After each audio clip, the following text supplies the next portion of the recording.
what kind of music is this?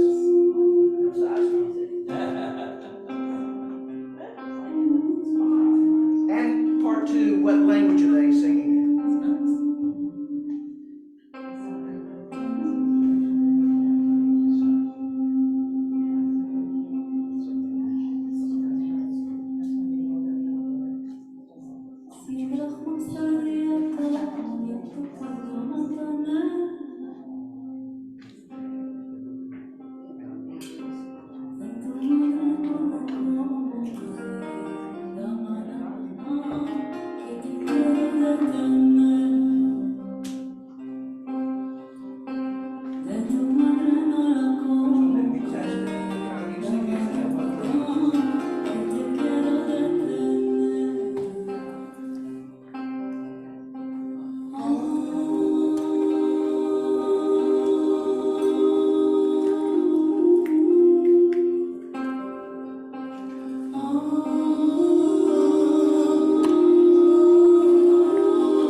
What you thinking?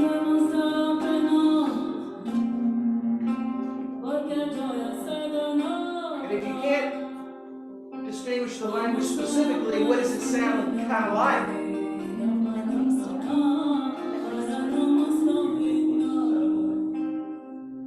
Yeah. Middle Eastern. Middle Eastern, getting warmer. Huh? Actually not. They're Jewish.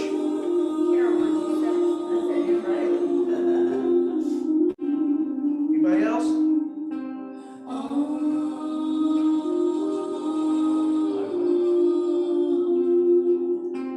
Actually, it's these are Yemenites, and so we all know the Ashkenazi stuff, and you're used to hearing Jewish music more like this.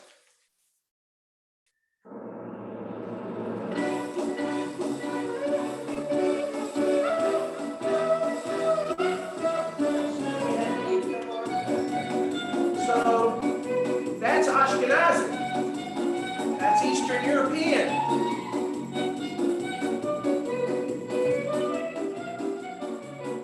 But the original music I played for you is Sephardic. And so that's Middle Eastern. And does anybody know the language of, now we know Yiddish is the language of Ashkenazi. Does anybody know the language of Sephardi? Ladino. Yes, from our Ladino lady. And so if you could tell, did it sound Spanish-ish? Could you make out some of the words? Okay, so it, like Yiddish is a combination of German, Russian, Hebrew, and Ladino is Spanish and Middle Eastern languages. And so these, let me get the,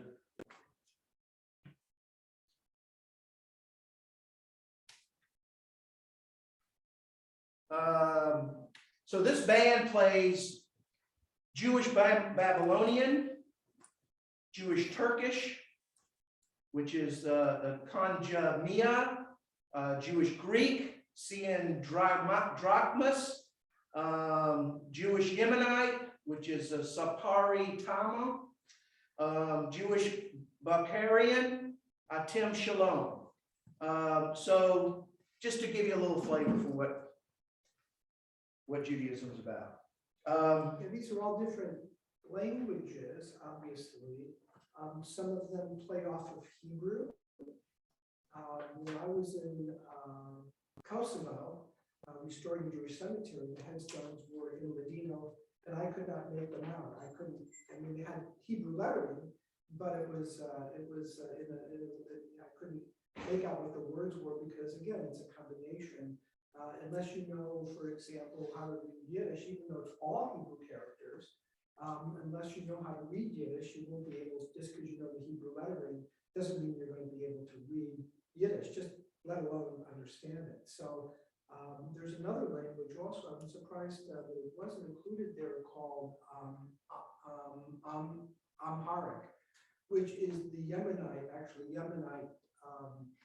Ethiopian language, Jews, who many of them live in Israel, and have been integrated there. So it's yes. very rich history. Okay, I wanted to ask you, of course, I've been hearing it all my life, but you talk about Ashkenazi, Sephardic, and I think some people may not, I don't want to be. Well, the presumptuous, may not know Ashkenazi what those words are- so. Have ancestry in Eastern Europe. And most of Mobile Jews are from that region. The history is from that region. I have some cousins in Atlanta who are Sephardic, and that trace your ancestry back to the Mediterranean. So all the countries I just listed would be included, including Israel. Israel is really Sephardic. And Cuba is really pretty much Sephardic, I guess. Would you consider that? Yeah. And so, yeah, that's the history. And I think most of it, do we have any Sephardic congregants? I don't know, maybe. I think we have some. Why is Israel mostly Sephardic? Well, because it's the so many location. people immigrated. Yeah. from, like Germany. and- Yeah, and so a lot of it is Ashkenazic for that reason. But when you look at pure Israeli music, Oh, you know, we were talking about music, it sounds more like that. You know, there's a song, if we have time later, that's sung by the same group that's in Hebrew. It's called King David, and it's in Hebrew, and it's Israeli, but it's totally different sound than that klezmer Ashkenazic music. I have a student named Ivy Klezmer. I asked her, I said, do you know what that name means? And she said, I think it's some kind of music or something. And I said, yes. Have you ever heard it? No. I said, well, listen. So I played her some klezmer music. She went home, asked her parents, and apparently her grandparents were Jewish. You'd have to be with the name klezmer, and Eastern European. And, but I think she's Christian. But she now knows what the name means anyway. So we welcome you. Yes, ma'am.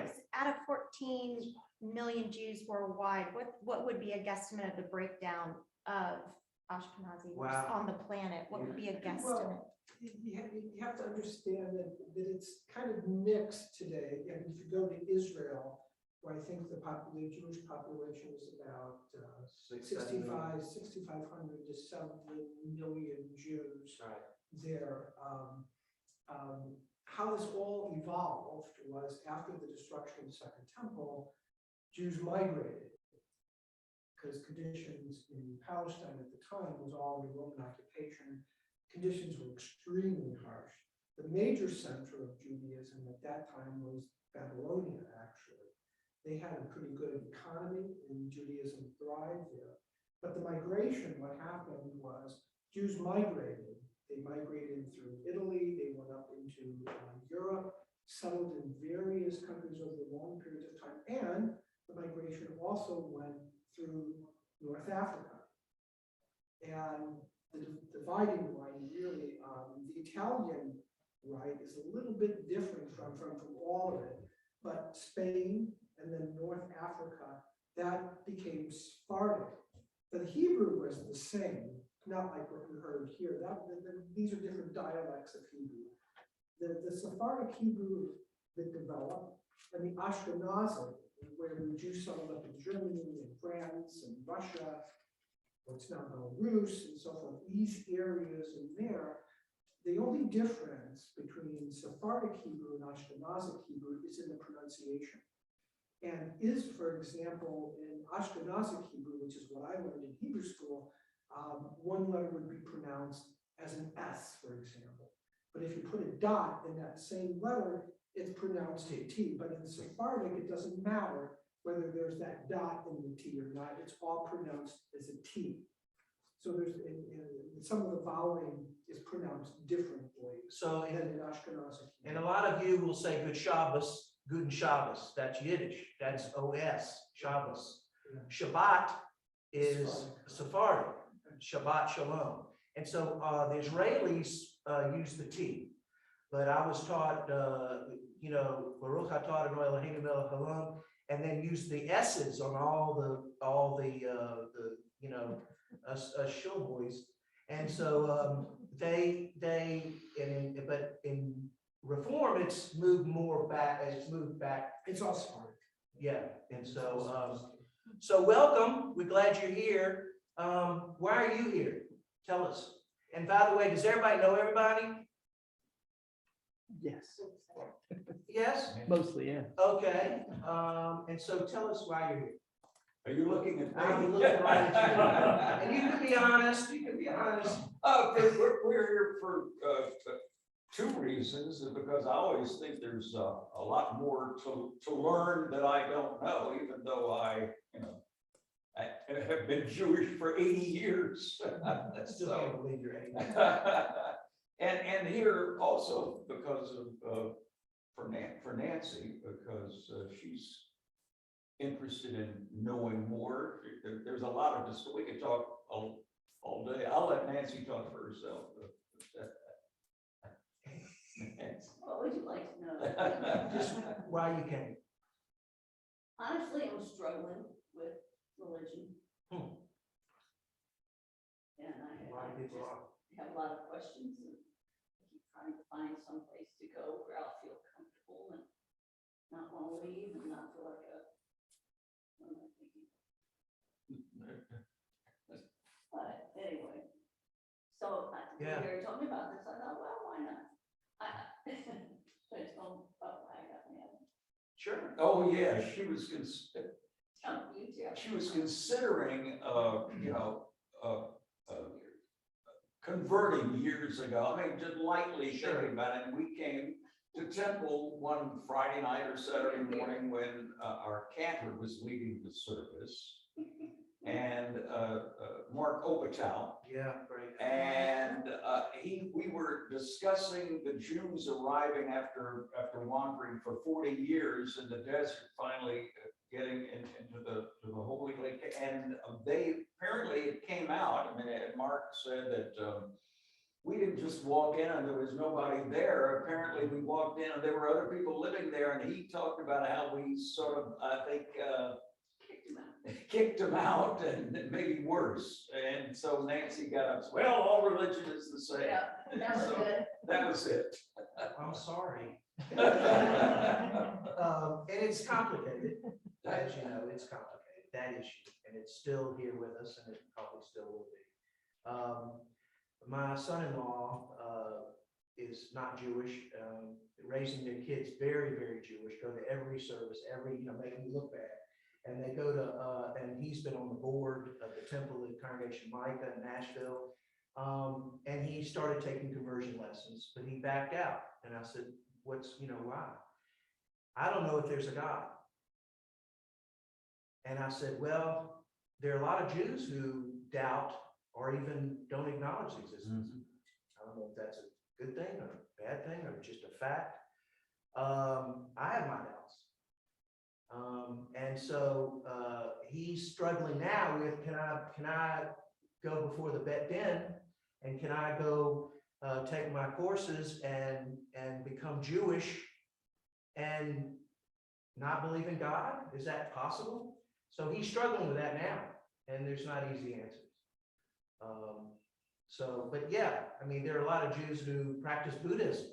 And so, I have a Buddha in my house, which freaks people out because of the way the teachings of Buddhism are. They're compatible in a lot of ways with Judaism. Very good. Well, we're glad you're here. Yes, sir. You're looking at me. I'm looking at you. Well, I'm Christian, and I had a friend. His name is Ned Hayden, and he's written a daily devotional called Walking with a Limp. Ned played football for the University of Alabama around the late 60s under Bear Bryant. And I was talking to him recently, and he said, the only way you're truly going to understand the New Testament is to understand the Jewish people. Of course, Christ was a Jew. Right. And unless you really understand the period in what was happening at that time and understand Right. Judaism, Right. you're not going to be able to truly understand the New Testament. Wow. I'm here to. That's wonderful. My students, I teach out in the country, out in Sims, 2,000 kids that have farms. Very, very poor, probably 75, 80% of them are below poverty. I have a kid that lives in a trailer, has no power and no water.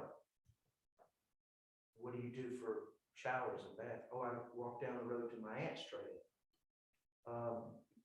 Probably 1 out of every 30 or 40 has a mama and a daddy. So there, it's tough. That, you know, I thought poverty was inner city. So I had my eyes were shocked. I was, wide open when I went there. So they ask these questions, and they're very curious. And so maybe we'll answer some of those today for you, because I tell them that it's kind of like Judaism is the trunk, and Christianity was a branch from that trunk. And of course, they ask me, well, do you believe in Jesus?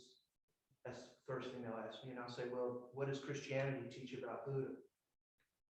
And they'll say, nothing. I'm like, right. And also that we don't call it the Old Testament, it's the Bible, because there's no new one. We don't call it the old one.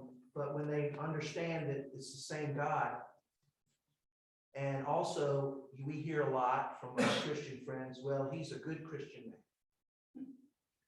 And so I tell them that what would constitute a good Christian man is exactly what would constitute a good Jewish man. Same thing. Morals, values, ethics, integrity. And so, but I'm glad you're here. As hopefully we can address some of that. Thank you. Yes, ma'am, Miss Norma. Well, I'm here and I'm a product of this temple and the religious school. And I, don't think that I got a really good foundation. And I've worked on that, but I feel like there's always more to learn, and so that's fine.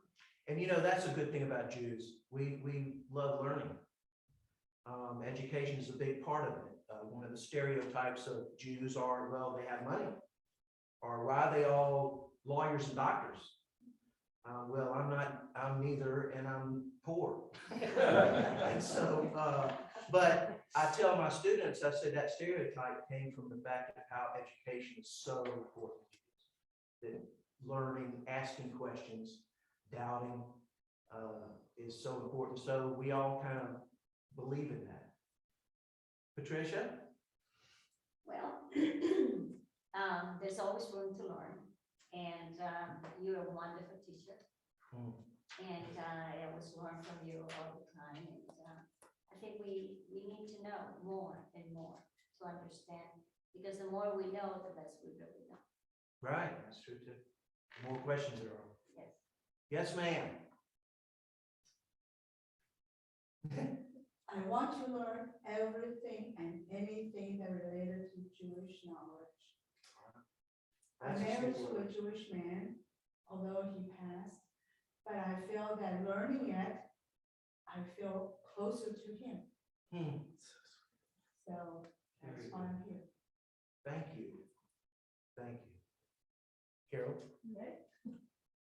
Well, my kids all got to have you as a teacher, so I did want an opportunity to have you teach, and I respect our new rabbi, and he's a good teacher. Right. And I just think it's a great thing that you're doing to try to expand our knowledge, and I want to be part of learning it. Very good. Gil? Well, I wanted to come see my friend. Go ahead and listen. He's a wonderful teacher, a good friend, but I'm always interested, there are so many gaps, and I've struggled just like with the rest of us with my Judaism over the years, but periods of time when I'm not involved, always felt like I was Jewish, always. And you talk about the ethics that is not necessarily unique to us, but that always was important to me, whatever Jewish slant that was on it. And I'm going through ups and downs with it, love the temple and it's, even though I was raised a shore boy like you. That's right. So it's important and I always, interested, I'm still interested in trying to. We appreciate that. We appreciate it. And I think, Rabbi, I don't know if you agree that struggling is part of being Jewish. Our struggle with grappling with tough questions. Especially Reform Jews, I think it's not quite as strictly dogmatic, and we questioning and doubting and learning more is so important. Enid? Well, I have the memory of a gnat, and I did under Klingstadt, works like this, can't remember anything. So I thought it couldn't hurt to hear it again. Second reason, my sister lives in Louisiana, Zooming, she's a member. And when she read about it, it didn't say anything about Zooming. So she asked about it. I said something to Gil. Gil called Carol. Yeah, And next thank thing you. we know, my sister's Thank on you. Zoom. I'm curious to know how many you're on. I don't know. What's her name? Her name's Robin Carbonelli. She said there were Robin. 5. She said there were 5 a minute ago. She Oh, all Chad right. said there were 5. Okay, good. Thank you. Hey, Robin. Yes, sir. So I believe that God asked us to study Torah and acquire knowledge, and in community, the importance of getting in a group and doing that in a group and asking questions. And for me, I gain a deeper understanding of God and the world and the human condition. And and I try to apply that. Very good. Very good. And last but not least. So when we came about early 2020, we had an interruption, with the world pandemic to get really involved. So we got involved briefly in early 2020. And then as the temple and the world opened up, we were ready to come right back. Great. And one of my favorite things about this temple and this community is that there are people here who can stand in if the rabbi is not available for services. And then there are people that are eager to learn and don't know much and are just wide That's open awesome. and fill the cup.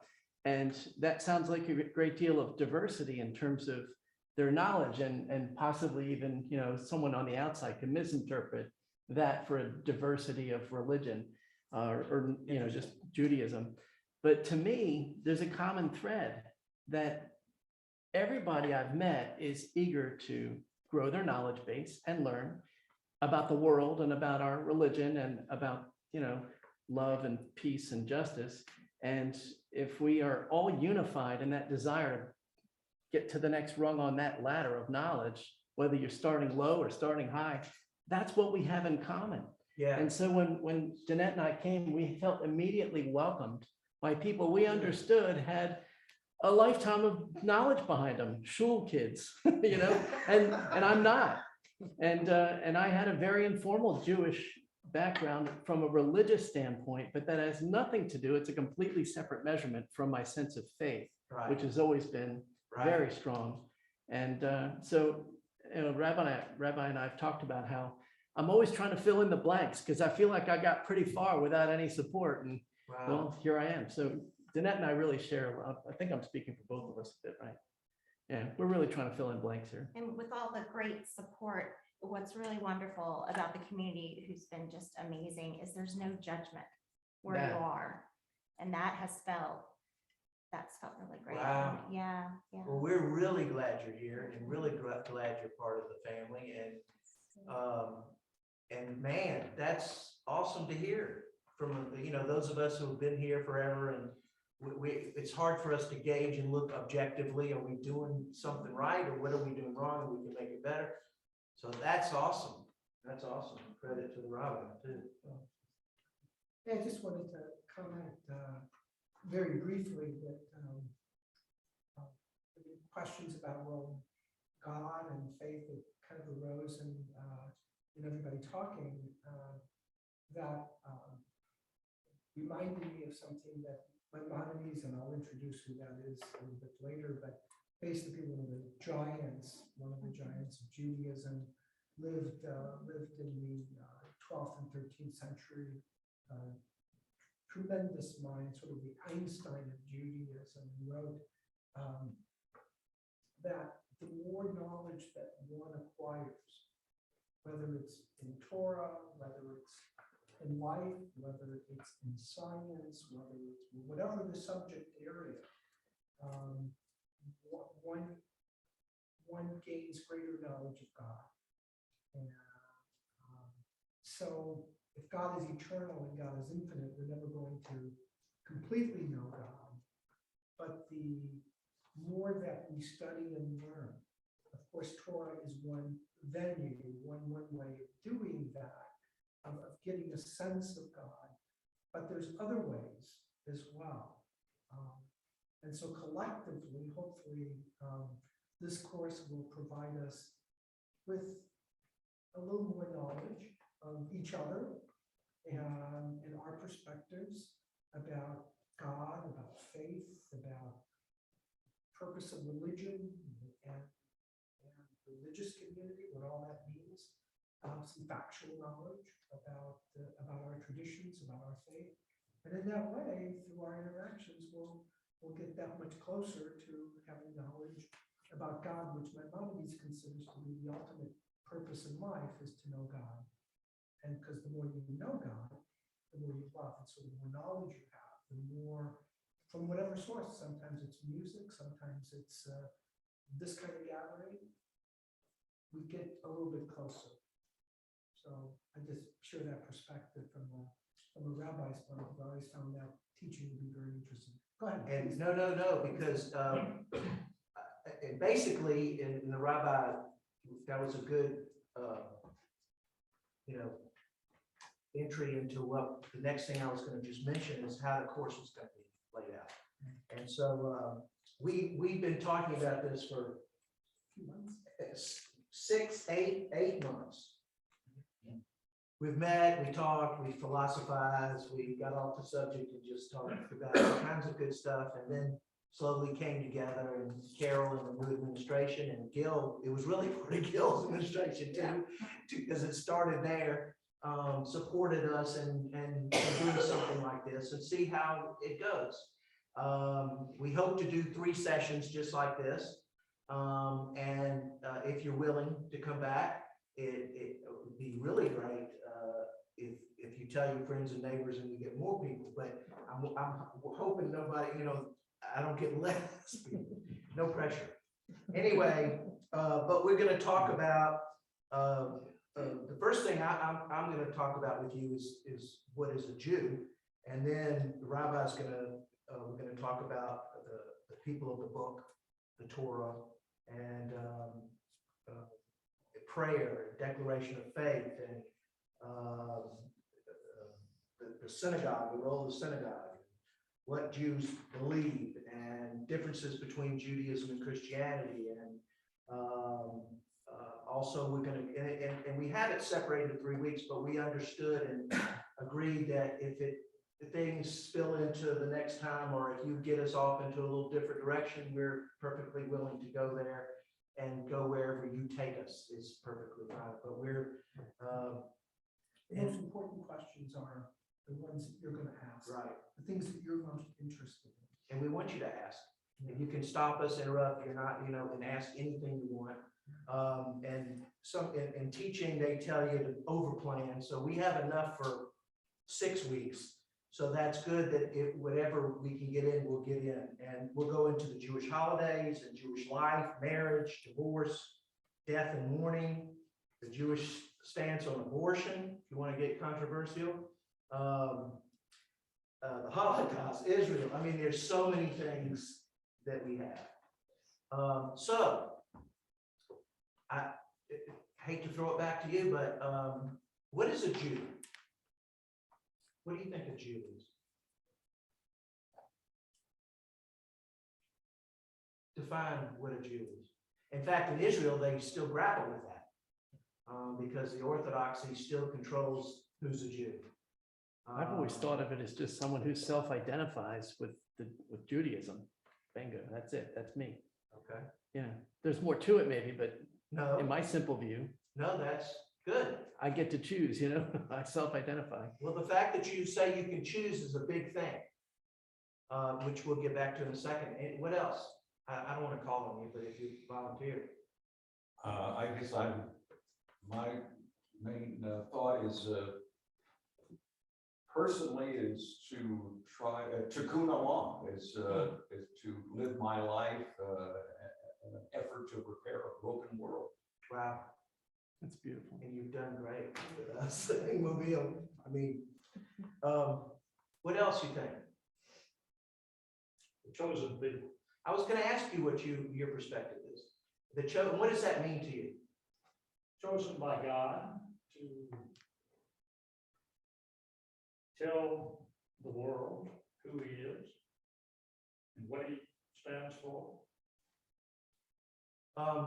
And there's various opinions within the non-Jewish community, and not just Christianity, but other and even non-secular, that I see a distinct divide in some people who say Jews are going to hell if they don't accept Jesus.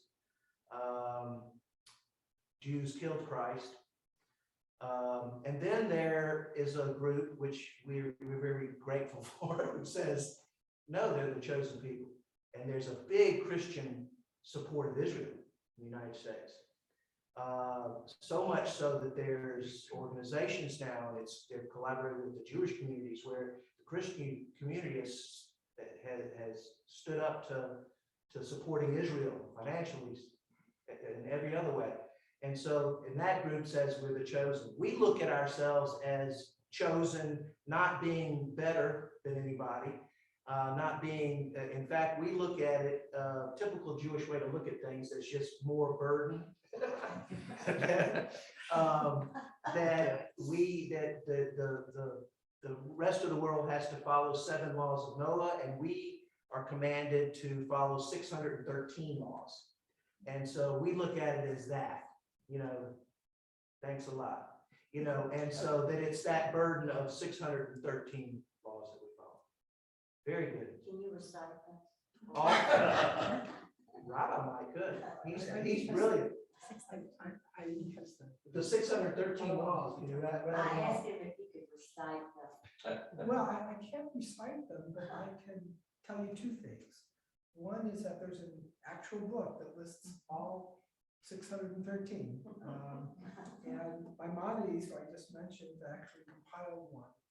But as is the case, somebody else compiled one, and there's a little bit of a difference between one set and another set as to what actually, I don't want to get off on this, what constitutes a mitzvah. Sometimes something isn't explicitly stated, but is rather implicit, and we've adopted that. That becomes a mitzvah, even though it started off as what we would call a custom or something that was nice to do. Yes, good. A simple example, is it a mitzvah to help an animal in distress? Say there's an animal in distress and you go and help. Does that constitute a mitzvah? There's nothing really explicit in the Torah, which is where we find commandments, right? Mitzvah is, we've interpreted to mean good deeds, but the real definition is commandment. We're commanded to do X, Y, and Z, whatever it is, whatever the thing is. Well, there's nothing explicit about helping animals in distress. There's a big discussion in the Talmud about whether that constitutes a mitzvah. And they go back and forth, and eventually they determine that it is a mitzvah, but it's what they call a mitzvah d'Rabbanan. It's a mitzvah made by the sages. Not exact, we'll get to this a little bit, but it's not explicit in the Torah. So the count can vary depending upon how you look at it.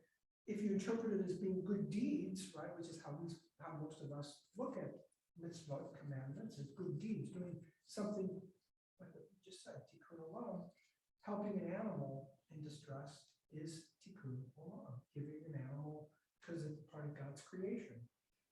So you get into these sort of funny areas as to what constitutes a mitzvah and what doesn't, but we'll talk more about that. And it's really cool that you mentioned the animal thing, because back at Sunday school two or 3 years ago, I don't know which rabbi, interim rabbi it was then, we were talking to the kids about helping animals, and the mitzvah was that you're supposed to feed your animal before you eat yourself. Well, the kids looked at that as my pet. I have to take care of my pet, but that wasn't the intention of the law. It was the working animals that you had to take care of. These working, in other words, the respect of your, not a domesticated pet. It didn't refer to that at all.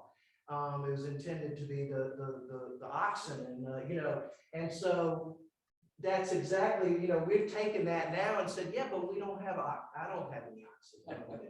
Out in Sims, they might have, but you have pets and you have cats and dogs and things, and so we've kind of taken a perfect example. So what else? What do you think a Jew is? I think they are very blessed people.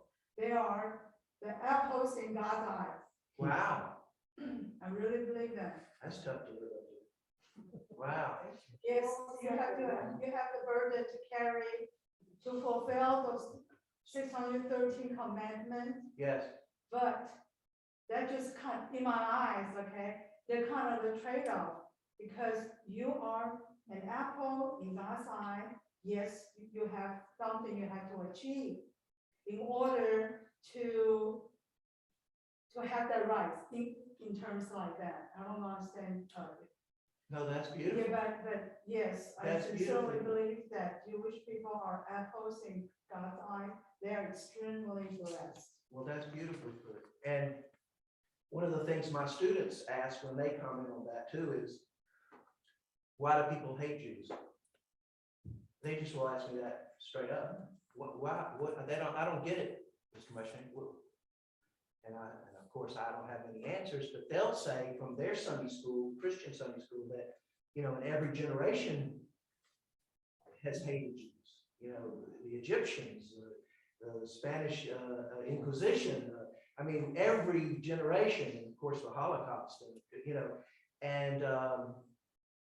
and so that could be interpreted several ways, that we're tested, we're still here by the grace of God. Anything else on what is a Jew? Well, for me, it was always very simple. If your mother was Jewish, you were Jewish. Yeah. And, and I'm sitting here listening to the non-Jew interpretation and someone whose mother was Jewish. Right. And it was just very simple. So Do you still believe that? Yeah, Oh. I feel like my children are Jewish because I'm Jewish. Their daddy's not. But I felt they needed to be raised Jewish, and we discussed that before we had children. What if it were the other way around? I'm just asking. And your husband was Jewish, you were not, and you decided to raise your kids Jewish. Would you consider your kids Jewish? I've always kind of been curious about that because. Well, the Orthodox would say no. Right. That yeah, you would they have to would. convert them. But then what is conversion? Well, that's Because true. if you're converted, you weren't born a Jew, but I don't think it makes you any less Jewish. Right. So and then I because when you grow up Jewish, especially in the South, and it sounds like you're the only one. So, you're it. It's like, well, what if I was adopted? right. Would I still be Jewish? Right. Who was my? Yeah, I think I know who my mother was. I look a lot like her. But what if you weren't? Right. So that's part of Judaism and the questioning, and that it's okay to ask those questions. Sure. And to wonder. And in the Reform movement, it's a little bit, I think better, because in strict Orthodoxy, unless the mother was converted before she had the kids and converted in an Orthodox conversion, which is a different, it's weird because Sherry, my wife, converted 44 years ago, and the rabbi was he was at a modern Orthodox congregation, and she went to classes for 2 years and went before the Bet Din and did the mikvah, and it was pretty much an Orthodox conversion. And he gave us these papers. I really need to bring them to you and let you translate it, because I don't know even what they all say. He says, you put these in your safety deposit box. We're like, okay, I mean, we're 22 years old. And he says, if you move to Israel, you have these papers. And I'm like, what, man, so they're still in the safety deposit box. And I guess to prove where it's halachic and in Orthodox, in Israel's eye. But Israel's under a lot of pressure from conservative and reform about what is a Jew. I like to quote from Rabbi Mordecai Kaplan, who was the founder of the Reconstructionist movement of Judaism. And he went to the Jewish Theological Seminary, which is the conservative. Before we get to that, can I Yes. just clarify a little bit of what Carol was Sure, saying, sure. and just sort of summarize. Absolutely.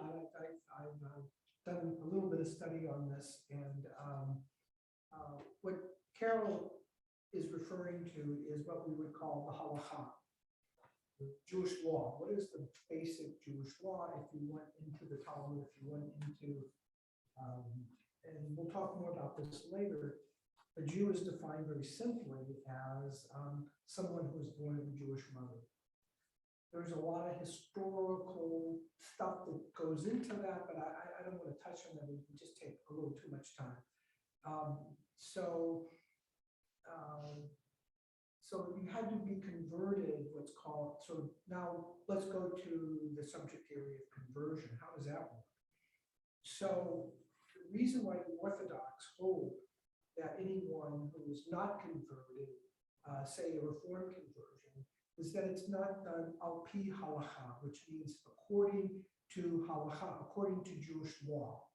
Jewish law requires, well, nowadays it requires a course of study. If it's a woman, it's a mikvah.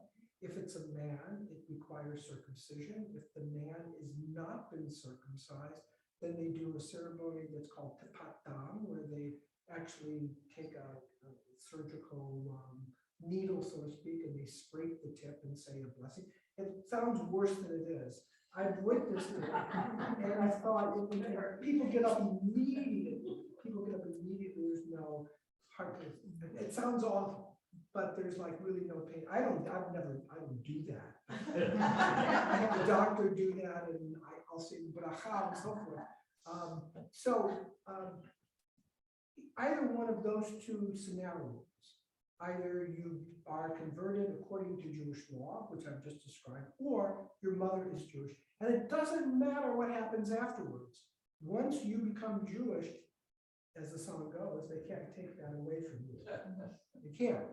Once you're Jewish, that's it. Okay. Now, Reform Judaism, modern Reform Judaism made a significant break, I think in the 80s or 70s, I forget exactly when it was. They said no. Because why? Because there were people coming who were intermarried. And they were belonging to temples, they were belonging to synagogues. And the Reform movement took the position, well, if they belong to the synagogue or the temple, and they're raising their kids Jewish, and the mother isn't, but the father is, we're going to go what's called patrilineal descent. As long as the father is Jewish and the child has significant Jewish experiences growing up, that child is Jewish. That was a dramatic break, and one that's caused a lot of controversy, particularly when it comes to Israel. So here's how it works for me, okay? I convert people al pi halacha, okay? I do it according to Jewish law. That means the woman goes through a mikvah. That means that we have a bet din. Bet din, by the way, don't have to be rabbis. They just have to be what they call talmidei chachamim. For example, I would ask Glenn to sit on the bet din because we don't have, and we have learned people. I would ask Rabbi Silverman, of course. I might ask a woman. It's like a Excuse me, Just for people who don't know what. I apologize. No, no, no, Absolutely. no, no, that's okay. I throw these terms out like everybody knows them. Yeah. Thank you. I know. what But you're it's like a It's a council, rabbinic court. little court, It's a court. and they'll ask questions. It's become more ceremonial than it is judgmental, but Yeah. one of the things that they were required to do in the olden days was to try to actually talk you out of it. Not only That's is, before the process. yeah, not only is to proselytize very much against what Judaism is about, but in the Beth Den experience, it's like, you sure you want to do this, you know? Right, And- exactly. Yeah. So now say you go to Israel, and this is what Glenn was referring to. He has papers from an Orthodox rabbi that indicates that with some measure of confidence that Sherry was converted al pi halacha. And so what that means, it doesn't mean citizenship. That's not what they're talking about. What they're worried about is, can they, for example, get married? Can they take advantage of religious ceremonies or religious issues in Israel to be done by the rabbinate that controls that segment of the population? So that's where the problem comes in right now. So it's not like they're full citizens. So if I convert them, they're not going to get that. And I tell people that up front. Why? Because it's not because I didn't follow the Jewish law, it's because I'm not Orthodox. And because I'm not Orthodox, and I don't take offense at this, I can't be trusted to have followed the laws strictly. So therefore, my conversions are not recognized, though some people have gone there and have not had any problem. Yeah, They have no questions asked, but sometimes they do get asked. But as far as citizenship, the right of return, Sherry has as much of that right as I do right now as things stand. They're always trying to change that, and that's what gets everybody upset. But so far, people who've been converted by reform are still entitled to what's called the right of return. Once you're Jewish, you have a right, an automatic right, unless you're, who's that gangster? It was Who's that famous? the one that did Las Vegas. Yeah, what was his name? Bugsy Siegel. No, the guy who, in The Godfather, what's his name? Oh. Hyman. Oh, yeah. Yeah, Hyman, what, that was. Yeah, he tried to become a citizen. Yeah, they rejected. He gave money, he did everything. They were like, nope. So anyway, so that's, I want to go back to you, I apologize. No, that's what the teamwork's about. Having lost the face on my Right, land. Myro Lansky, That's that's it. it. Yeah, Thank what he did. Yeah, but with yeah. Israel. So that's where a lot of that was about. And the movie about him Yeah. was filmed in this building. Yeah. Yeah, well, That's right, yes. Rabbi Kasanti. Yes, right. Yeah, but he didn't have a big role. If I was his agent, I'd have been upset. A lot of stuff he was in got cut off the floor. Yeah, they had a different rabbi at the Bema. They had an actor. Okay, anyway. Anyway. Well, I've always been curious because if you convert, like you said, Sherry has papers. I have no papers. You were. No, they could, yes. You So, don't- yeah, how don't do need you- papers. You know, It's very we don't subjective. need it, but It's very subjective. yeah, And I mean, I think I'm Jewish because my mother says Right. she is, but what if my mother, you know. This it's is only just- recent, by the way. In the 60s and in the 70s, you didn't need papers. Even if you converted, papers were not really the thing. Now it's become much more prudent within the Orthodox circles. And I'm optimistic, maybe naively so, that the Orthodox, the rabbi, chief rabbi in Israel, it's very, very, very slow process, but I think we've made progress and eventually we'll overcome that because there's the conservative movement and the reform movement in Israel now is pushing hard for that and been working very, very hard. And those of you who've been to Israel know most of Israelis are secular. They're not that religious but they kind of live it. I mean, they're off on Rosh Hashanah, and they, and on Shabbos the stores close, and so they kind of exist in that world. But as far as religion, like we know it, Like they're living on the land, they're living in the land. but since They're living on the land. right, I mean, and also they live it. You know what I mean? They're there. Well, Rabbi Kaplan started the Reconstructionist movement, and his view on what is a Jew has always stuck with me. The Reconstruction movement, there are Reconstructionist congregations, kind of a fourth, Reform, conservative, Orthodox, and more conservative, I think, than yeah. But anyway, his philosophy was that Judaism is an evolving civilization. And because you mentioned about, because you adhere to Judaism. And so that implies a lot of things. And then Carol said, well, who's to say my mom wasn't Jewish? Now the Nazis, they had a way, and were they wrong a lot of the time? I'm sure, but they just made all kinds of assumptions. Your name, Jew. Oh, I'm Christian. My great-great-grandfather must have been Jew. And so that was the racist kind of way to look at it. And my students will ask me, and maybe your Christian friends, well, is Judaism a race of people? And the answer to me is no, because of two things. You can't convert into and out of a race. No matter how bad I want to be black, can't happen.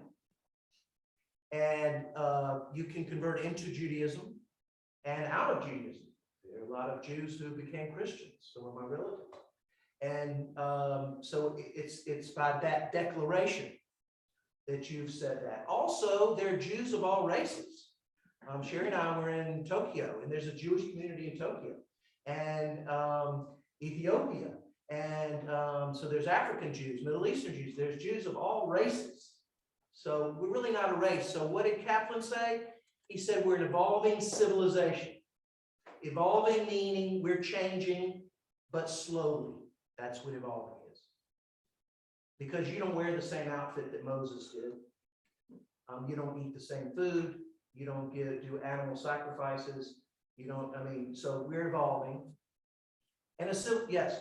I didn't mean it. No, I want you to. But I was thinking about, you're focusing on the adjective. I'm thinking about the nouns.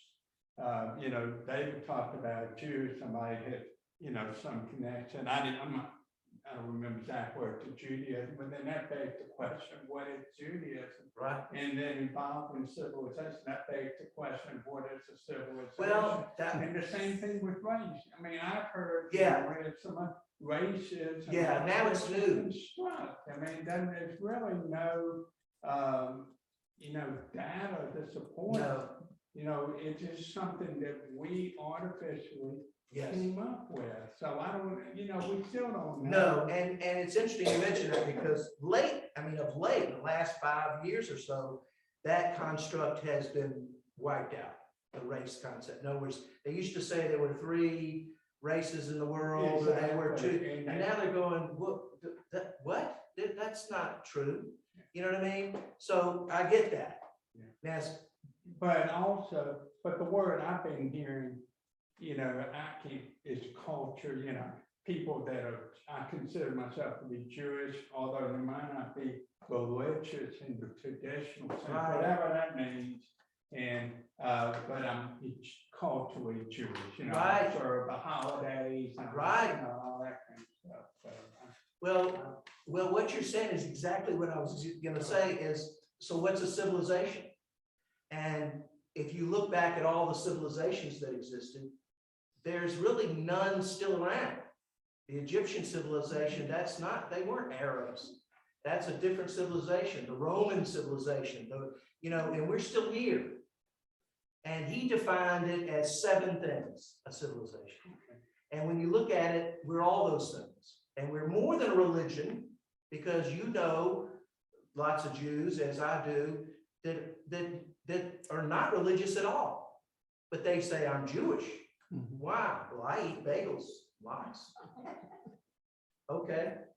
And so he said, first of all, you got to have a people. All civilizations had a people. All civilizations, including Judaism, have a religion of sorts. And that's one aspect, 1/7 of the aspect of Judaism. Thirdly, a language that bonds the entire civilization, Hebrew. a land, a specific land that we looked at, Israel. And every civilization before us had that.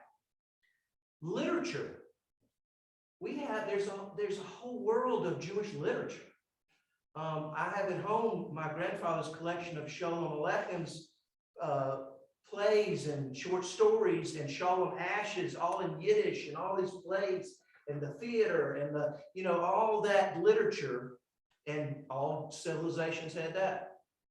And so culture, well, I don't go to synagogue and I don't know any Hebrew and I don't care about Israel, but I keep kosher. Okay. You know what I mean? And so the culture of it. And then the last one is law. And every civilization has had a set of laws. And we have a very definite, complex set of laws besides the Torah, the Talmud, which we'll talk about. And so I always thought of it as, well, I guess the perfect Jew would have all those components and be, I come to all the community things. I come to synagogue every week. I speak fluent Hebrew. I know all the Jewish literature. I give a lot of money to Israel. I eat a lot of bagels, and I know all Talmud. But as we all know in this room, some of us do more or less of those things, but we're all Jews. The interesting thing about Mordechai Kaplan is when he wrote Judaism as a civilization, I think he wrote it in the 20s, if I'm not mistaken, 20s or 30s, and there was not a land in Israel. Right. But there were Zionists. But there was a thought of it, it might not have been there Yeah. physically, but when there's some sort of. Well, yes. Well, Theodore Herzl had already Yeah, we'll come envisioned to that. that. That's right. There was a concept of Israel, absolutely. But interesting that he defined it, and that and then it was Zionism, was the beginning of a movement. Herzl by that time had passed away, but the movement had been established finally. And the effort to acquire land, what was then Palestine, was part of the Ottoman Empire. That was after it was under British control by the 20s. Before that, it was under the Ottoman Empire. But after World War I, when that ended, then it went into British control. And the idea was to buy land and eventually purchase as it were. When did that start? When did the idea of Israel? Well, that was 1800s, late 1800s. 1890. Yeah. Yeah. There was a trial that took place, the Dreyfus trial, very, very famous trial. Theodor Herzl was a secular Jew. Yeah. He was not a religious Jew. And his view of it was very practical. He was educated he grew up in Hungary, I believe. I think he acquired a law degree, but then became a journalist. That's what he was interested in. And he covered a trial in France, treason by a Jewish officer by the name of Captain Alfred Dreyfus. He was accused of treason. And the evidence was manufactured against him. And there were mobs outside the courtroom each day demonstrating, that was very anti-Semitic. And Herzl witnessed all of this. And there's a movie too. And eventually Dreyfus was exonerated. I think Emil Zola was a journalist who uncovered the perjury, proved that the people who testified against him had committed perjury. It was anti-Semitism. It was anti-Semitic motivated, and he was sent. He was sent to prison. And spent a number of years there, I believe. Herzl witnessed all of this, and he realized that anti-Semitism had its roots. And he wrote a manifesto called The Jewish State. It's about 100 pages long. I encourage you all to read it. He says the reason why Jews had not been accepted in any country up to that point, and the failure of the Enlightenment, is because the Jewish people were a people. I think he would have some arguments with Kaplan. He would say that Jews are a people. Not, maybe some are religious, maybe some are not, but at the bottom line, Jews are a people, and every people have to have a land. The only way you're going to get rid of anti-Semitism, the cure for anti-Semitism, is for people who don't have a land, who are considered foreigners, no matter how liberal, no matter how accepting, they will never be fully accepted. Therefore, the solution was the Jewish state, ergo Israel, and that's how it all got started. That's how it all got. And that movement took off amazingly. I mean, the odds of that happening in 1896 was just 1894 and 1896 had the first World Zionist Congress in Basel, Switzerland. But that's for discussion later on. But you get some idea about the complexity of who is it, what is a Jew, who is a Jew? It's a complex question.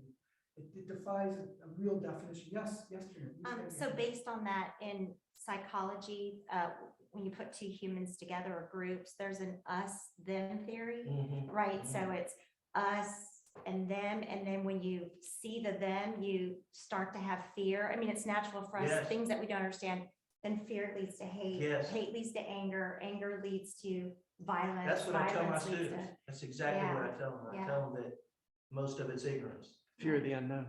And that's true with racism. You know, it's ignorance. Martin Luther King said that. Mhm. That it's out of ignorance. And so that's why he believed in educating in love rather than, so, yeah. So I answer all their questions, even though I teach physics. Let me just ask the group right now. Okay, we've been going for about an hour, and of course, Glenn knows, and my former president, my current president, I'm a time watcher, because you know we don't want to tire people out. My feeling was we would go for about an hour and 15 minutes, and then everybody, people that wanted to leave could leave, and anybody that had some follow-up questions could do that. At the most, the reason I picked an hour and 15 minutes was that was how long classes were at HEC, and by that time I'd get tired. So that's what I'm going on. How are you all feeling at this point? We've been going for about an hour, and we've just covered who is a Jew. You know, so, Well, that's a biggie. I heard it. I'll let you just. No, I mean, what you could tell us. Yeah. We brought snacks. Should we stretch and get snacks and come right back You brought snacks? Yeah. You did? to share? Wow. Yeah, I didn't want to get called out. David, do you have enough to share with the class? Yes, I did. It was Yeah. definitely. We'll take a quick break. Did We'll you take a quick break if you want to. Or Yeah. did you feel like, well, we've really had enough for today? I like the idea of snacks. You know, me, this is what I do for a living. I love doing this, so this is great, but. I'm brimming with things to share. So what, other people, how are you feeling at this point? We built it at 2:30 and it's 2:09. Yeah. I mean, we're kind of at a stopping point, or there's one more thing we're going to talk about for today, but we can wait. You what? I'm fine to continue. Yeah. me too. I still have ideas I want to talk about. Yeah. Okay. Well, Did you want to take a little break, or did you want to just continue as we are and have a hard stop at 2:30, a hard stop at 2:30? Does that sound okay to everybody? I'm trying to get a sense of, everybody seems to be, you know, that they want to go on. Yeah, why don't we take 5 minutes? 5-minute break. 5-minute break. Who's in charge of rounding everybody up? Well, you mentioned snack, that in teacher world, that, you know, when I used to go to meetings when I was an engineer, they were knocked down, drag out, and, intense. And when first year I became a teacher 27 years ago, I went to a meeting and they were like, I'm sorry you had to sit through that. I'm like, that was nothing. And also I noticed every meeting they had to have food. Every meeting, the teachers want to eat snacks and food. And I'm like, So we'll convene at 2:15. 2:15 or something? Yeah. Do we have something to serve them in?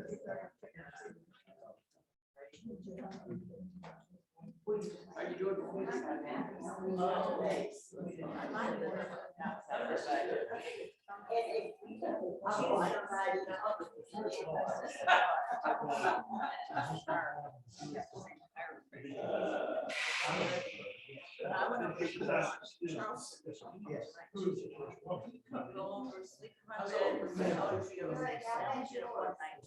Yes. But I don't know, I don't know. I'm always tired. She said. You're already in Indiana. Right. Second daughter, who's a senior. So Carol, this is what, you actually do have papers. So we thought about moving to Israel years ago, and they said all they need is from David, his parents' marriage certificate. That proves, Well, did they do a ketubah? yeah, well, See, I doubt my parents were But it reformed, is- so I bet they didn't. I didn't do, well, but I'm you very do have a Catholic. record of it. So that's all they wanted was to do that. But nowhere else. Is it on your marriage certificate? Would you like that? Well, I mean, a But they rabbi needed- married us. Right, so that would, but there is paperwork, so people who Israel and your blood lineage, all they would say was, oh, we can find it, and you'll be able to easily find it, so you do actually have it. 'Cause that's what they told us. Probably. I mean, I go back so many generations. Yeah, that's all they said was, you guys are in, and because born in the womb of a Jewish mother. So I would be able to go, and they would, So which, are you and David both Jewish? I will be sitting with the vet day. So I'm 3 years. in Okay, the- so you were not Jewish, but David was. Yes, so they told us that, and I guess maybe they'll that may change it, but they will support Are you going to Israel? No, I'm just saying, Oh, I just you know wanna- that years yeah. ago, I remember. Yeah. Oh, yeah, no problem. We'll find it somewhere to that. So, I mean, we explored it. I mean, not seriously. but I remember Yeah, my husband is Catholic. We've never, for him to come, it was never even a discussion. It's like, as long as you support me raising the children Right, Jewish. right. And he was, any event, any life cycle event, he was there. But he just never, he went through the whole Catholic altar boy thing. And he was one of 8. He was raised very Catholic. His mother died when he was a teenager and his dad got mad at him. So he never felt connected. And I don't even think any of his brothers really practiced Catholicism, but he always said, had his brother still lived, it might have been a whole nother story. But I didn't even, and we didn't reconcile. We had no full-time rabbi from the time I was 5 or 6. And we could go to Montgomery some, but really, student rabbi would come in once a month, and that was, I know very little about Jews. I just know I'm Jewish. I know I was teased all my life about it, so I knew culturally I was. But, Well, like that. Oh, yeah. 2 to 3 hour, listen to music and teach about Jewish and stuff like that. I didn't get to, I didn't stay, I zoomed after that.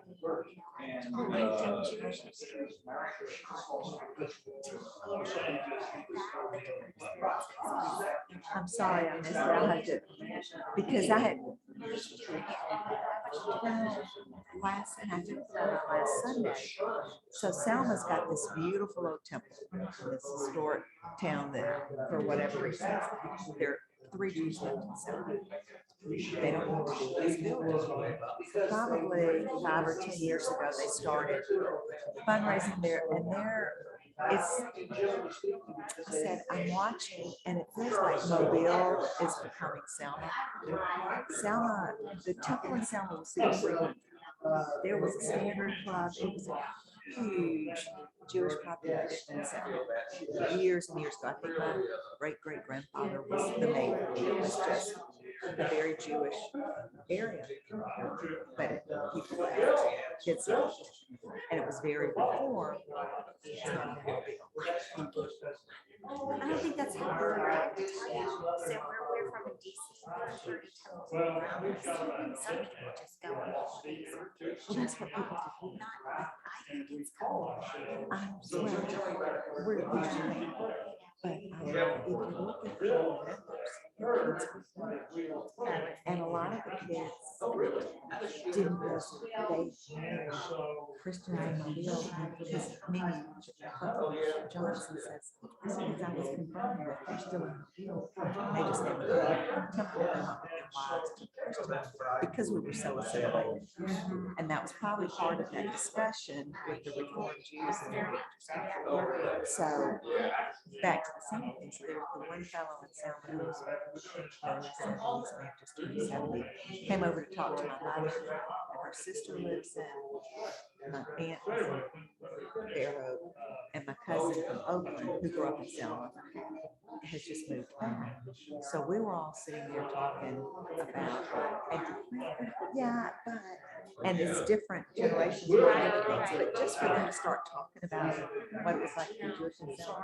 My sister said your conversations. I wonder, I thought if he came and turned out, So you probably need to talk. because that thought just crossed my mind. It actually did. Yeah. We said nice things. They shouldn't have. They're trying to.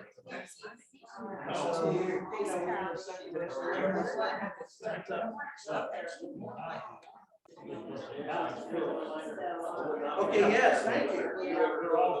That's what, thank you, and I appreciate that. See, everybody.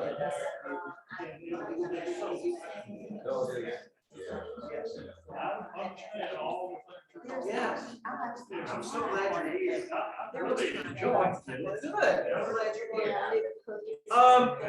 We're gonna start back. My timekeeper man told me we gotta get back, and I think I lost my. Hello.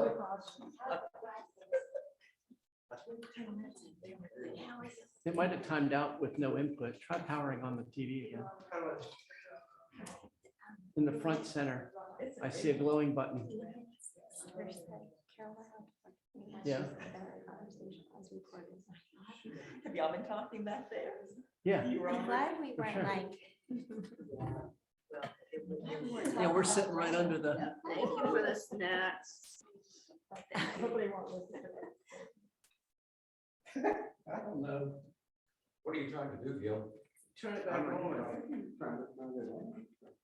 It timed out or something. Oh, well. Is he still there? Yeah, is Andy there? That's okay. That's all right.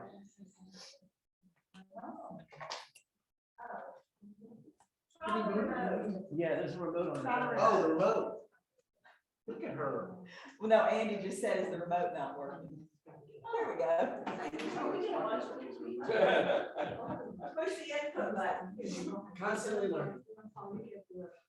Push the input button. Then press it. Press the HDMI one. There you go. Hey, look at you. Andy is remoted in. I was gonna mention the overview. Oh, or you wanna wait?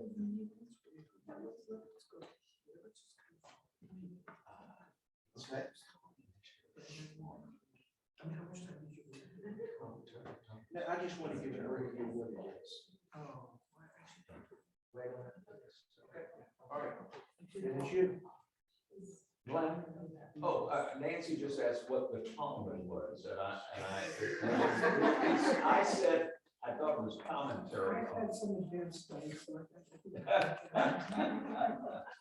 I'll take the time. It'll fit in. Okay, all right. Thank you. So, the next area that we're going to talk about is Judaism as a people of the book. You know, we're a very text-oriented religion or faith. For example, in what's the Ark, we have what's called the Torah. And the Torah, if you want to liken it to something in in American law. The Torah is our constitution. But it's not like the Constitution in the sense that in terms of literature, there's three different pieces to it. There's a narrative piece, begins with God creating heaven and earth, right? 6 days of creation, Shabbat, and so forth. And so that's narrative. And then there's law that's interspersed throughout this narrative, and particularly in the book of Exodus, book of Deuteronomy, Numbers, especially Leviticus, you see a whole bunch of laws. Thou shalt not steal. Love your neighbor as yourself. These were, didn't go on, 613.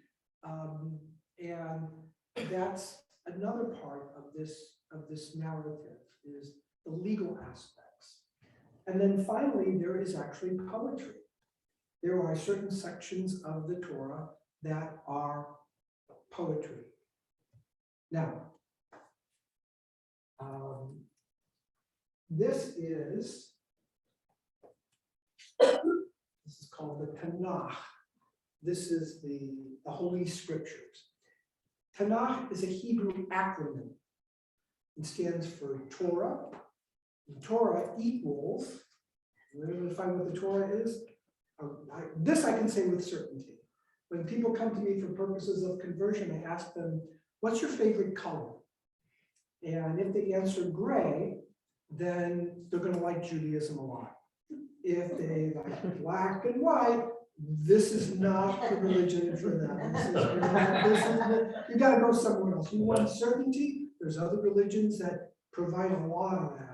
But if you like gray and some certainty, then Judaism might be good. So the Torah equals the first 5 books of the Bible: Genesis, Exodus, Leviticus, Numbers, and Deuteronomy. Okay? Now, that book or that section of the Bible is what's in the ark. That's that scroll, that, verbatim. That's what's in there. It's just written and it's treated as something that's kodesh. It's something that's holy because it's handwritten. It's on special parchment. It's written according to Jewish law. And where do we find that Jewish law, which we'll come to, I promise? It's found in the Talmud. Okay? But that's later.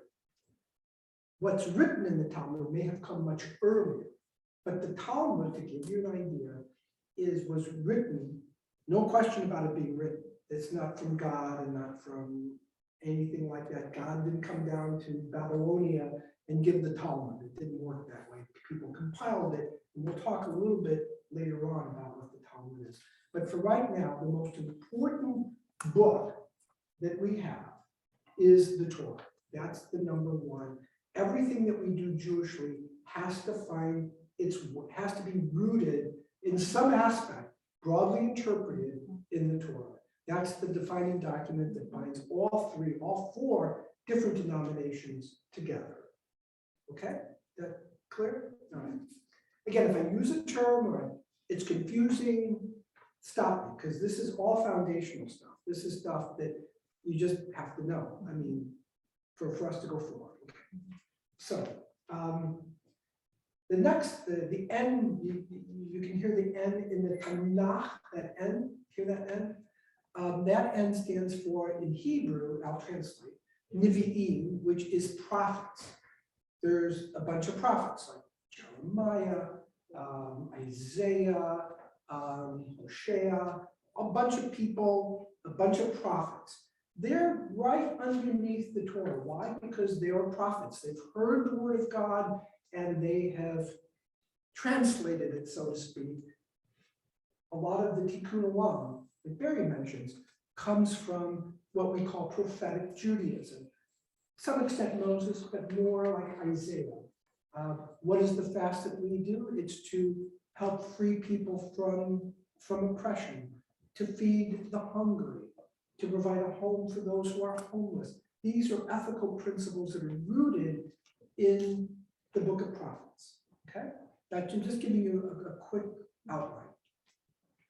Finally, you have another section, you can hear the K in the Tanakh, stands for Ketuvim. Ketuvim means writings. And in that you have the book of Psalms, okay? You have Proverbs, Ecclesiastes, Job, and so forth. Okay? That is, it ends with Chronicles 2, which is a recap of all the kingships and how kings became kings. And, it's the Jewish version of the crown.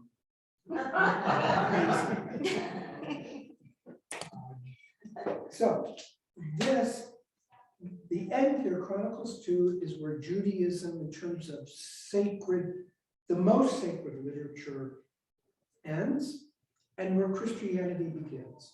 Christianity begins with the New Testament.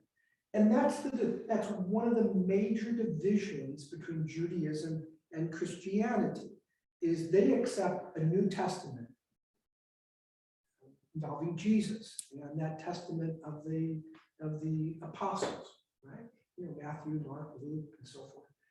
You know, that's their Bible, and they often will use our Bible to root, as it were, Christianity as an outgrowth, as Glenn, our master teacher, has said, root Christianity in Judaism. Okay, so far, so good? Can I make a quick comment? Please, absolutely. And I hear from my students a lot. Well, it clearly states in the Old Testament, the prophecy of Jesus will be coming in a world that it says in the Old Testament. And of course, the first thing I tell them is, well, that's a translation. There's been so many translations. We use the Hebrew Bible, the original Bible. And I said, but if you'd never studied or knew anything about the New Testament, it wouldn't refer that way. That you can read it that way as a reference and a prophecy to the New Testament. But if you didn't know anything about the New Testament or never seen it, it would not do that. Good, sorry. Thank you. No. Anytime, it's always welcome. To give you some idea, they'll use Isaiah as a proof. Isaiah lived around 725 BCE. Jesus lived 725 years, was born 725 years later, give or take a few years. There's some debate about when he was actually born. And the crucifixion, of course, was 33, 34, so forth. So there's quite a gap between Isaiah's prophecy and the events that took place surrounding Jesus's life and so forth. So there's, we're just kind of keep that in mind a little bit. Now, where you stand on the spectrum in Judaism relative to the divinity of the Torah is going to determine where you stand, whether you're a Reformed Jew, whether you're a Reconstructionist, a conservative, or Orthodox Jew. An Orthodox Jew believes and must believe that the Torah was given by God to Moses at Mount Sinai. They believe in the literal, not that they interpret it, I have to be careful. Not that they interpret it literally, but that it was given by God to Moses directly, and that Moses wrote it. Okay? So far, so good? Now, let's go to the Reformed view. The Reformed view holds that the Torah was written, maybe divinely inspired, over a long period of time. Imagine 12 tribes coming into Israel, and then having various traditions, some of them in common and some of them unique to their own. And in the hands of a very skilled editor, is able over a long period of time to redact, to narrow it into a cohesive narrative that forms the foundation for the purpose and the life that the children of Israel are going to try to establish once they conquer and live in the land of Israel, which takes place, by the way, around 1250 BCE, if you want to look at dates and all of that. And so if the Torah is given, if the Torah is written, okay, it may be sacred, okay, it may be, people may consider it sacred, but as you can see, if you believe in that it was given by God to Moses, you have a much different attitude about how you look at commandments and so forth than if you're a Reformed Jew and you may believe that the Torah wasn't necessarily given by God to Moses at Mount Sinai, but rather over a long period of time, redacted and written until we have, in this scholars are priests, so I'm giving you a more scholarly view. By 525 BCE, the Torah that we have is in its final form, according to most scholars. Okay, So we don't believe What's that that? Moses came down with the Torah, I mean, with the tablet of the Ten Commandments. Well, I'm sorry, what? We don't believe that Reform Jews. No, well, what we don't know, and if you actually read the Exodus story carefully, if you read it carefully, it's a very confusing story about Moses going up and going down and going up and going down, and you don't hear the direct revelation. It's a very nuanced,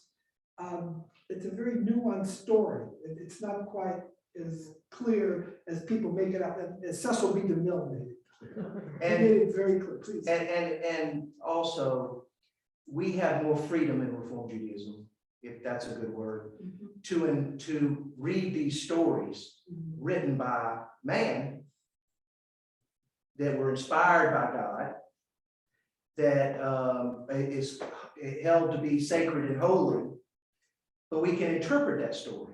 We can understand what that story means, and we can talk about whether he really did come down the mountain or what that maybe was a symbol. You know, when the sea parted, there are scientific studies now that say it was low tide, that they walked across, and I've scuba dived in the Red Sea, and it was low tide, and they walked across. But what we can do is say, it doesn't matter whether it was low tide or whether it really opened up. It's what the meaning is, and what the message is, and what the story is. We have that freedom. But if you're Orthodox, that sea parted, bam, God made it happen. Now, you have to be careful, right? In Orthodoxy is not the same dogmatism that often religion gets associated with in its truest form. It's actually quite complex, and it's not quite as rigid as we imagine it to be. I was Orthodox for a while, so I have some inner experience of that world. So we have to be careful in terms of looking at them as being literalists, because we're going to see later on, I'm going to stop very soon. Divinely inspired, written over a long period of time, over various traditions. What the Reform Jew says is there's no kind of independent evidence to substantiate the proof claims that the Torah makes. There's no other evidence to really prove, archaeological or otherwise, of some of the stuff that happens in the Torah. Literally, you don't have that. So therefore, we can, we don't necessarily have to accept the literalness of it or the proof claims that it asserts, like the sea parting, or, and as Glenn says, but by 525 BCE, we know, we're fairly certain, and certainly by 250 BCE, we know for sure that the Torah was in its final form. How do we know that? That the Tanakh was in its final form. How? Because it was translated into Greek, and that's how we get the Septuagint. So by 250 BCE, that book you're holding, that we know was clearly, and probably before that, in its final form. So from an academic or scholarly point of view, the scholar can't substantiate that the sea parted, or walk up a mountain and say, oh, you see that rock there? That's where the 10 Commandments by God were given. We can't verify those things independently. But we're not going to throw the Torah out. But we don't need to. We don't have to do that. Because it's like, that's irrelevant. It's what is the message here? What is the story? Right. What causes with time? Yeah. And we're going to leave here. I hope you come back. That what Rabbi just went through is the written law, the oral law, the Talmud, which that's a copy of it up there. We'll talk about when we return, and you do have a homework assignment, and that is to come up with some questions, because we had mentioned to each other a while back to let this be question driven, and you can send us on a different path if we have to, or whatever, based on your questioning. And I think we had a great session today. Thank you, Ron. And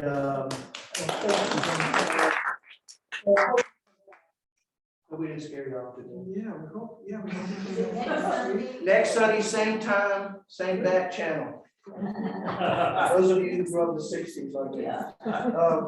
Anyway, Thank you very much. Thank you. Thank you, both.